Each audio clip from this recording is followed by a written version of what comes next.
So you've just received a big box with a new Resin 3D printer. In my case, it's an Elegoo Saturn S. I'm really excited to start printing things with this, and to start off I'm going to do some wheels and some interior bits that you might have already seen in a previous episode on the Pontiac Firebird. Now for this Firebird, I also wanted to print some custom wheels. So initially I just started printing with it and using some regular resin for all of the parts, including the tires, which of course is great as it leaves a super nice and smooth finish, and if you use the right settings on the printer, a pretty much ready to use part for the build you're going for. So as you can see, the face of the wheel and also the hoop are nice and smooth and ready to go. But of course with that I also needed a tire, and since at the moment I only had the regular resin available to me, I printed that as well. Now again, a super smooth finish, nothing to complain about, and also a pretty much ready to use part, but it would just need some paint. In this case, simply a black or flat black paint would be perfect, but then again, this is a pretty hard, rigid resin and not flexible whatsoever. And that is where Resione comes into play. They have come out with a new formula, the FX60. This is a black flexible resin similar to a rubber. It functions pretty much the same, has a very similar flexibility, feel, and look to it. Plus, it is also usable with the same resin printer that you have been using in the past, and the same printer that I've been using from the start of this video, the Elegoo Saturn S. The only thing that you do need to take into consideration is the settings you have your printer set to. Now normally, I'm just using the Saturn and the Saturn S for some examples. You would have the layer height set at a 0.01 or 2, 3, 4, or even 5. In my case, for regular resin, I like to set it at 0.01. But in this case, for the black resin, you do need to change a couple of things. So in this case, I have it set to a 0.05 as prescribed by the manufacturer, and also have the exposure time, which is the time that the screen lights on to cure the resin layers, set at 3.5 seconds. Now normally on your resin 3D printers with a mono screen, this time could be set down to 1 or 1.5 seconds for a normal cure time, as I have it with my Saturn, and also the same for the bottom exposure time. In this case I have it set at 60 seconds, but normally this would be between anywhere from 30 to 45 or maybe even 60, depending on how strong you want the bond to the build plate to be. But with this flexible resin, it is again advised to have it set at a much longer cure time. Specifically for these bottom layers, it is set at 125 seconds, almost 2 minutes for the first couple of burn-in layers. And the rest of the settings are also similarly matched, making them a bit longer and a bit slower than you would usually have them set to. Now, full transparency, I have not come up with these settings myself. I simply just sent Resione an email asking what settings they would recommend for the printer that I'm using. They sent over the file, I imported into Chitubox and went with it that way, and it worked perfectly fine first time round. Now I have tested some of this flexible resin in the past. It was a different formula. The results were pretty mixed, some really good, some pretty bad, and in the end it wasn't really all that great, as it caused a lot of problems and not a lot of great finished prints.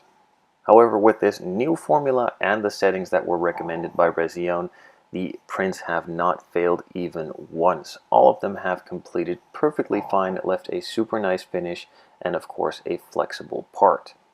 So the surface finish in both of the parts are pretty much identical. Now one of course is gray and the other one is black, therefore the lighting shows a couple of different smudges and or layer lines in the actual black resin, but that is exactly the same in the gray counterpart. Now the main and probably most important difference between the parts is that the gray one you see here is not really flexible at all, doesn't really bounce back into shape if you do try to bend it really hard. When you're trying to do the same with the flexible resin, as the name implies, it is flexible. It is really easy to move, shape, pull, push, and bend into pretty much anything you want, and then a couple of seconds later, when you just simply bend it back or let it go, it completely restores itself to the original shape it is in, and in this case it is a perfectly usable tire. One of the other downsides to this resin is that it is not really sandable.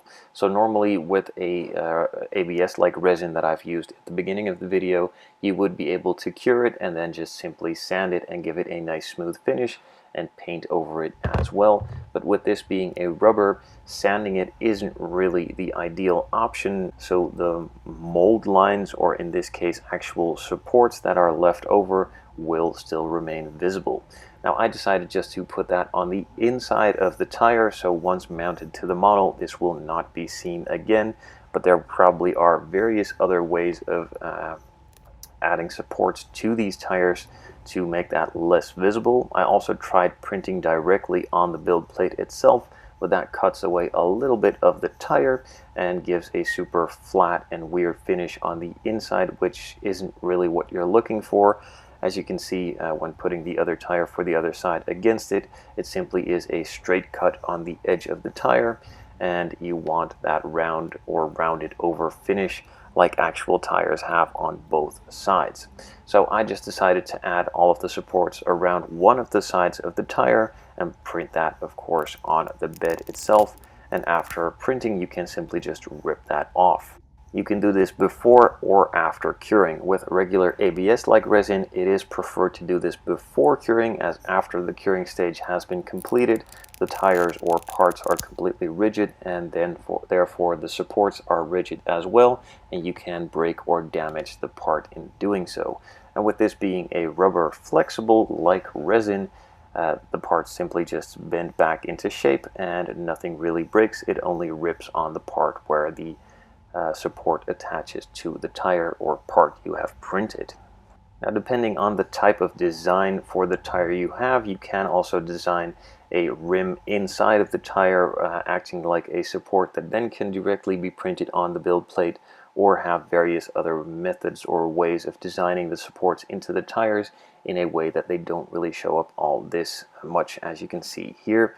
But I'm really that confident of a 3D designer or a 3D designer at all, so I simply just have to do it with the tools that I have, and that is placing the supports on the parts. Now, printing a couple of these smaller tires is all good and well. It went perfectly fine, no problems whatsoever, but I wanted to see what the printer would do and the resin, how it would perform with some bigger parts, a bit bigger of a pull to the actual build plate and the vat itself, and just see if it holds up and works exactly the same as it should with the smaller tire, but then in a bigger scale.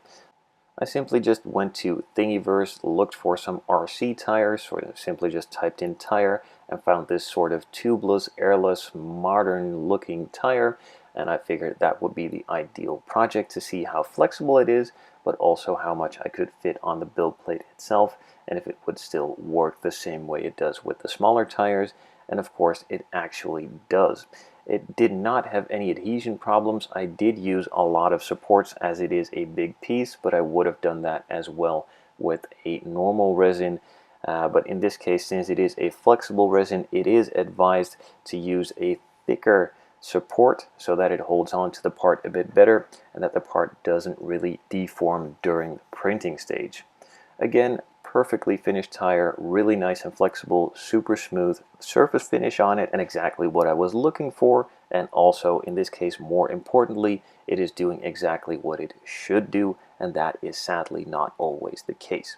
If you are interested in this Resione resin, I will be linking them down in the description below, sending you to their website, showing you a lot of stuff that they can actually do with this resin, and what you should also take into consideration when using this. It has a lot of tips and features for the resin, compatible printers, and all sorts of stuff like that on there. So check those links out, and if you have any questions about this resin, don't hesitate to send them an email. They have a super nice customer service, responding really quickly, and they know what they are talking about.